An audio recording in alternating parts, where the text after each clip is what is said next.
Hello everyone, कैसे हैं आप सब? I'm hoping that all of you are fine. Let's start with I speaking cue card. I speaking cue card होता क्या है? स्टार्ट करने से पहले मैं थोड़ा सा आउटलाइन एंड ओवरव्यू दे दूं आपको, जो कि आइल्स में हमको तो पता होगा कि आइल्स के 3 पार्ट्स होते हैं। सबसे पहले होता है आइल्स के इंट्रोडक्शन क्वेश्चंस, जिसकी मैं वीडियो अपलोड कर चुकी हूँ एंड आई होप आप सबने देख ली होगी। सेकेंड पार्ट होते हैं क्यू कार्ड, जिसमें कोई भी रैंडम टॉपिक एग्जामिनर आपको दे देता है और उस पर आपको बोलना होता है करीबन 2 मिनट तक और 1 मिनट का आपको प्रिपरेशन टाइम मिलता है। तो मैं वही क्यू कार्ड आपके साथ एक टॉपिक डिस्कस करने वाली हूँ। यूजफुल ऐप का टॉपिक डिस्कस करूंगी, जिसमें मैं कैनवा के बारे में यूज करूंगी, मतलब बताऊंगी, और 7+ सैंपल आंसर आपके साथ डिस्कस करने वाली हूँ। So let's start. हमारा क्यू कार्ड टॉपिक है describe a useful app that you often use. एक यूजफुल ऐप जो आप हमेशा यूज करते हो, ऐप कौन सी है, how you discovered it, what features it have and explain why it is useful. ऐसे बुलेट पॉइंट्स है ना, हमें हर टॉपिक पर मिलेंगे जो एग्जामिनर देगा हमें, और हमें एक पेपर पेन दिया जाएगा और हमें 1 मिनट का टाइम दिया जाएगा इन बुलेट पॉइंट्स को देखकर हमारा आंसर प्रिपेयर करने के लिए। तो 1 मिनट में आपने क्या करना है, आपने फटाफट की पॉइंट्स लिख लेने हैं। ऐप कौन सी, जैसे कैनवा कैसे डिस्कवर की, यूट्यूब पर सर्च किया, फीचर्स क्या है, बिगनर फ्रेंडली है, बहुत सारे रेडी टू मेड टेम्पलेट्स है। क्यों यूजफुल है, क्योंकि मैं कंटेंट क्रिएट करती हूँ, रेडी टू यूज टेम्पलेट्स मुझे इजी करते हैं, थंबनेल बनाने में मदद करते हैं। फटाफट 1 मिनट में जितना हम लिख सकते हैं, जो जो हमारे दिमाग में आ रहा है हमने लिख दिया, ताकि जब हमें 2 मिनट पर बोलना हो हम उन पॉइंट्स को लेकर सेंटेंसेस फ्रेम कर सके। अब 1 मिनट में पूरे पूरे सेंटेंसेस मत लिखने बैठ जाना, क्योंकि इतना टाइम नहीं होता है हमारे पास। Let's start with introduction. Introduction में क्या बोल सकते हो, जैसे today I would like to talk about. ये लाइन आप याद कर लो, मेमोराइज कर लो, ये लाइन आप हर टॉपिक पर यूज कर सकते हैं। Today I would like to talk about, या today I would like to discuss about, या फिर today I would to express my views about, या today I would like to share about. तो कुछ थोड़ा बहुत ट्विक करके आप अपने अकॉर्डिंग ये लाइन को बोल सकते हो। Today I would like to talk about a very useful app called Canva। तो इंट्रोडक्शन में मैंने क्या बोल दिया कि आज मैं एक बहुत यूजफुल ऐप के बारे में डिस्कस करने वाली हूँ, जिसका नाम क्या है, कैनवा। इंट्रोडक्शन में मैंने बोल दिया ये ग्राफिक डिजाइनिंग ऐप है जो मुझे posters, thumbnails, presentation, social media content easily create करने में मदद करती है। मैंने कैनवा का क्या दे दिया, थोड़ा सा ओवरव्यू दे दिया। 3 to 4 लाइन से मैंने अपनी इंट्रोडक्शन खत्म कर दी। मैंने इंट्रोडक्शन को फिच नहीं करना। ध्यान रखना, वहां आपको बुलेट पॉइंट्स में कभी भी नहीं कहा जाएगा कि इंट्रोडक्शन बोलनी है, आपको सेटअप लिखा जाएगा टॉपिक में, व्हाट द ऐप इज। तो आपको इंट्रोडक्शन खुद से दिमाग लगाकर थोड़ी सी बनानी होगी। तो व्हाट द ऐप इज में ही इंट्रोडक्शन आ जाती है। वैसे तो ऐप कौन सी है, कैनवा है। तो बस यहाँ इतना ही नहीं बोल देना, the app I would like to talk about is Canva. इसमें इंट्रोडक्शन बोलनी है 3 से 4 पॉइंट्स की, कि कैनवा है क्या, कौन सी ऐप है, या यूट्यूब है क्या, काम क्या करती है YouTube, how I found it, मैंने कैसे फाइंड आउट की इसे। जब मैंने यूट्यूब जर्नी स्टार्ट की तब मैंने कैनवा को डिस्कवर किया, क्योंकि मैं एक easy tool, I was looking for an easy tool to make thumbnails. मैं कोई आसान सा टूल देख रही थी जिससे मैं थंबनेल्स बना सकूं, और मैंने बहुत सर्च किया यूट्यूब पर, तो बहुत सारे कंटेंट क्रिएटर्स ने मुझे क्या रिकमेंड किया, कैनवा का, हाँ, एज अ बिगनर फ्रेंडली है।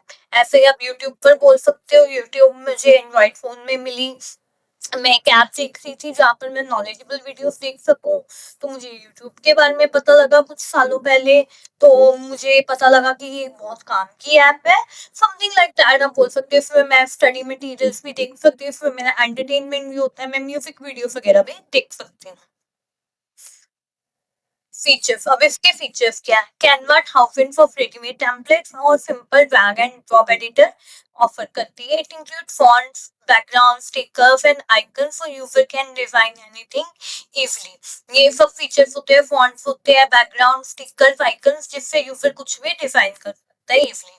फ्री और प्रीमियम वर्जन दोनों है, और मोबाइल और लैपटॉप पर चलती है, कन्वीनियंट एंड यूजर फ्रेंडली। ऐसे आप किसी और ऐप पर बोल सकते हो, जैसे यूट्यूब पर 1000 वीडियोस हैं, ठीक है, रिगार्डिंग एनी सब्जेक्ट, और simple feature, simple ready to click पर आप कोई भी वीडियो क्लिक कर सकते हो और देख सकते हो अपने कन्वीनियंट टाइम पर। बहुत सारे लोगों को इसने सोर्स ऑफ इनकम भी दी है, क्योंकि बहुत सारे क्रिएटर्स यहाँ पर आकर अपनी नॉलेज शेयर करते हैं और अर्न भी करते हैं। और इसमें एक सिर्फ नॉलेजेबल वीडियोस नहीं होती, इसमें एंटरटेनमेंट भी होता है, म्यूजिक होता है, वीडियोस होते हैं, सॉन्ग्स, भजन टाइप, रिलीजियस सॉन्ग्स टाइप होते हैं। और ऐप में, यूट्यूब में भी फ्री और प्रीमियम वर्जन है, पर वो भी मोबाइल और लैपटॉप दोनों पर चलती है, जो कन्वीनियंट एंड यूजर फ्रेंडली। तो मतलब इस स्ट्रक्चर को आप फॉलो करके कोई भी ऐप आप उसमें फिट कर सकते हो, थोड़ी सी चेंजेस करके। यूजफुल क्यों है? क्योंकि ये मेरा टाइम सेव करती है। It makes my work look neat and professional. Even someone with no graphic design skills can create beautiful visuals using Canva. इसकी खास बात ये है कि ग्राफिक डिजाइनिंग स्किल्स ना भी हो आपके पास, तब भी आप कैनवा को यूज करके बहुत अच्छे विजुअल्स बना सकते हो। इसलिए ये मुझे बहुत अच्छी लगती है, क्योंकि ये मेरा टाइम भी बचाती है और मेरे वर्क को प्रोफेशनल लुक भी देती है। अब यूट्यूब का क्या बोलोगे यूजफुल क्यों है? कि मुझे सब्जेक्ट पर अगर कोई भी वीडियो देखनी हो और मुझसे पढ़ा ना जा रहा हो, मुझे समझ ना आ रहा हो, तो मैं सीधा यूट्यूब पर जाऊंगा, I can click and it will save my time, क्योंकि मुझे सारी समरी यूट्यूबर आसानी से समझा देगा और किसी भी लैंग्वेज में मैं देख सकता हूँ। मेरी हर लैंग्वेज में यूट्यूब पर वीडियोस अवेलेबल हैं। और जिसे सिंपल फोन चलाना आता है, जो even someone with basic knowledge of phone can use this app and create his life, make his life easy. Personal experience अब मेरा क्या है? I use Canva to design my YouTube thumbnails, Instagram post and even PPT presentation.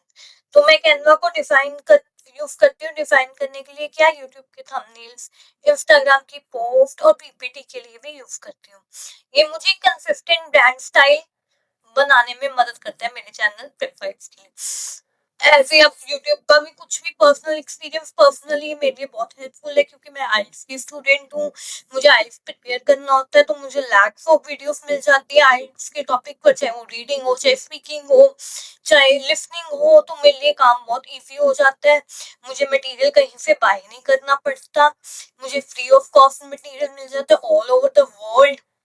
लोग इस channel पर अपनी अलग अलग चैनल्स बनाकर अपनी वीडियोस डालते हैं, जिससे मेरा बहुत ज्यादा फायदा होता है। एंड में आप करोगे कंक्लूड। कंक्लूजन में ओवरऑल क्या है, कैनवा एक पावरफुल और यूजर फ्रेंडली ऐप है। इसने मेरी क्रिएटिविटी को इम्प्रूव किया and help me express my ideas visually. मतलब मेरे आइडियाज को एक पिक्चर के फॉर्म में एक्सप्रेस करने में मदद की है। That's why I find it very useful in my daily life. तो ऐसे आप यूट्यूब का कंक्लूजन दे सकते हो, यूट्यूब एक पावरफुल और यूजर फ्रेंडली ऐप है। इसने मेरे स्टडीज के रिजल्ट्स में इम्प्रूव किया है और हेल्प की है मुझे टू स्कोर वेल, या टू हेल्प किया है बहुत सारे क्रिएटर्स को उनके आइडियाज एक्सप्रेस करने के लिए। इसलिए मुझे ये यूजफुल लगती है डेली लाइफ। तो इसमें दैट्स ऑल, इतना ही बोलना है आपको 2 मिनट के लिए, इतना कंटेंट काफी होगा। एंड आई होप आपको ये क्लियर होगा। तो आप आगे डिस्कस करने वाली हूँ मैं यूजफुल वोकैबुलरी, जो मैंने क्यू कार्ड में से निकाली है। बिगनर फ्रेंडली मतलब जो बिगनर है, जो बिल्कुल ही शुरुआती स्टेज पर है, जिसे एप्स वगैरह यूज करनी नहीं आती, वो भी कैनवा इजीली यूज कर सकते हैं। यूजर इंटरफेस मतलब कि जो यूजर के लिए मतलब सहायक है। वही कह लो कि भी सिंपल सा इंटरफेस है, सिंपल से आइकन है, कुछ बहुत ज्यादा कॉम्प्लिकेटेड नहीं है, पता नहीं कि कैसे यूज करनी है, समझ नहीं आएगा, बहुत इजीली आप यूज कर सकते हो। प्रोफेशनल है, विजुअली अपीलिंग है, जैसे मैंने कहा कि विजुअली आंखों को अच्छा दिखने वाला होता है विजुअली अपीलिंग। क्रिएटिव टूल है ये, जो वो कैब है ना, आप किसी भी ऐप में यूज कर सकते हो उठाकर। तो उन्होंने ये अलग से एक स्लाइड बनाई है आपके लिए। तो कुछ टिप्स बैंड 7+4 के लिए। अब बहुत सारे बच्चे कहते हैं कि मैम हमें तो टॉपिक आता है, पर लेकिन ना हम बोल भी देते हैं फिर भी हमारा स्कोर नहीं आता। तो सबसे बड़ी प्रॉब्लम क्या होती है, बच्चे ना रट्टा लगा कर चले जाते हैं। तो we should speak naturally, not memorised. तो एग्जामिनर है ना जो आपके सामने बैठा हो, बहुत एक्सपीरियंस्ड है, बहुत एक्सपीरियंस बैठा होगा, उसको कितने सालों का एक्सपीरियंस होगा, वो झट से पकड़ लेगा कि आपने नेचुरली बोला है या आपने मेमोराइज बोला है। मैं ये नहीं कहती कि आप कहीं से आइडिया मत लो, आप वीडियोस मत देखो या आप क्यू कार्ड्स रीड मत करो, आप रीड करो, आप पर उसे अपनी लैंग्वेज में ट्वीट कर लो, फिर अपनी लैंग्वेज में बनाओ। अगर याद भी करना है आपको तो इस तरह से याद करो कि आप उसे अपनी लैंग्वेज में बिल्डअप कर सको और वो नेचुरल लगे, ना कि लगे कि रट्टा लगाए। क्वेश्चन आंसर की फॉर्म में नहीं सुनाना एग्जामिनर को, हमने एग्जामिनर से बातें करने जाना है। जैसे हम अपने दोस्त से बातें करते हैं वैसे आइल्स का स्पीकिंग टेस्ट होता है, हमें एग्जामिनर से बातें करनी है। उसने जैसे आपके फ्रेंड ने आपसे कोई टॉपिक पूछ लिया, सपोज करो आपका ही पूछ लिया, अच्छा मुझे आप बता दे कोई अच्छी सी, तो आप उसको ऐसे थोड़ा रट्टे क्वेश्चन आंसर आपके फॉर्म में बताओगे, फिर आप नेचुरली बताओगे आराम से, धीरे से, पोलाइटली, पॉजेस ले लेके। तो वैसे ही हमने एग्जामिनर को बताना है। सिंपल ग्रामर यूज करो, हाई फाई ग्रामर यूज करने की जरूरत नहीं है। सिंपल यूज करो, करेक्ट यूज करो। हाई फाई यूज करने जाओगे तो इनकरेक्ट आएगा, हम कोई वर्ड्स नहीं प्रोनाउंस कर पाओगे, कहीं टेंसेस गलत लगा दोगे। तो ग्रामर के भी यहाँ मार्क्स होते हैं, प्रोनाउंसिएशन के मार्क्स होते हैं, ग्रामर के मार्क्स होते हैं, फ्लुएंसी के मार्क्स होते हैं, कोहेरेंट एंड कोहेरेंट के मार्क्स होते हैं, मतलब लिंकिंग वर्ड्स, आप सेंटेंस को कितना जोड़ पा रहे हो, आपके सेंटेंसेस साथ साथ में जुड़ रहे हैं, साथ में उनका मीनिंग बन रहा है, या सेंटेंसेस बिखरे बिखरे, एक सेंटेंस कुछ और कहते हैं दूसरा सेंटेंस कुछ और कहते हैं। इन सब चीजों के मार्क्स होते हैं, इसलिए हमें एक्यूरेट ग्रामर यूज करना, maintain good speed and confidence. वही मैंने कहा, क्वेश्चन आंसर्स के फॉर्म में नहीं बोलना, रट्टा लगाकर नहीं जाना, फटाफट पे कुछ लर्न किए सुनाकर आ गए, ऐसा नहीं करना है। और बहुत स्लो अटकना भी नहीं, एंड ऐसा भी नहीं बोलना, रेपिटेशन अवॉइड करनी है। और फ्लुएंसी के मार्क्स होते हैं, जैसे मैंने कहा, तो गुड स्पीड और कॉन्फिडेंस मेंटेन करनी है। और जैसे मैंने कहा कि पर्सनल टच मेंटेन करना है आपको, तो आपको कुछ ना कुछ उसमें क्यू कार्ड्स पकड़ो, 4-5 क्यू कार्ड एक ही टॉपिक पर रीड करो, उसे अपने अकॉर्डिंग शिफ्ट कर लो। बेटर तो यही होगा कि उसे आप लिख लो, अपने अकॉर्डिंग बना लो। तो जब भी हम लिखते हैं तो हमें अच्छे से याद हो जाता है, अच्छे से प्रिपेयर हो जाते हैं हमारा, तो ऐसे हो सकता है। Thank you, that's all for today. और अगर आपको ऐसे और हाइल्स कंटेंट चाहिए तो प्लीज सब्सक्राइब कर लेना फ्रेक फाइव्स को। मैं बहुत ज्यादा हार्ड वर्क कर रही हूँ आपके लिए अच्छे से अच्छे वीडियोस लाने के लिए, मुझे बहुत ज्यादा मोटिवेटेड फील होगा अगर आप एक सब्सक्राइब बटन प्रेस कर। Thank you, bye bye, take care.